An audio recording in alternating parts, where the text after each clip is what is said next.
a été reporté pour le 20 septembre prochain.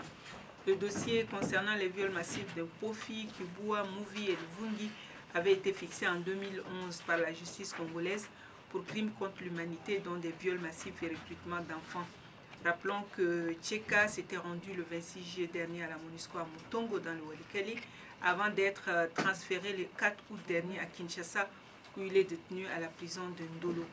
Les combattants du NDC sont soupçonnés d'avoir violé près de 400 civils, notamment 300 femmes, 23 hommes et 61 enfants dans 13 villages situés sur l'axe Kibu-Mpofi dans le Walikale entre le 30 juillet et le 2 août 2010.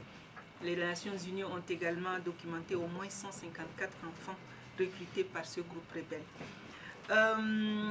Toujours en ce qui concerne la section d'appui à la justice, la section a procédé à la remise officielle de la Cour d'appel du Nord Kivu, dont la toiture a été réhabilitée par la MONUSCO dans le cadre d'un projet à impact rapide.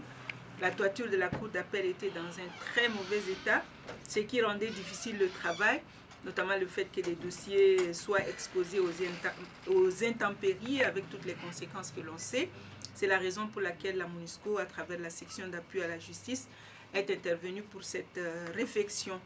Les travaux de rénovation exécutés par l'ONG Union pour la paix et la promotion des droits de l'enfant au Congo, UPDECO, ont coûté près de 16 000 $ américains. L'objectif poursuivi, bien entendu, est le renforcement de la capacité opérationnelle de la Cour d'appel du Nord Kivu à travers l'amélioration des conditions de travail du personnel et la prévention des accidents et pertes des dossiers et archives à la Cour et au parquet.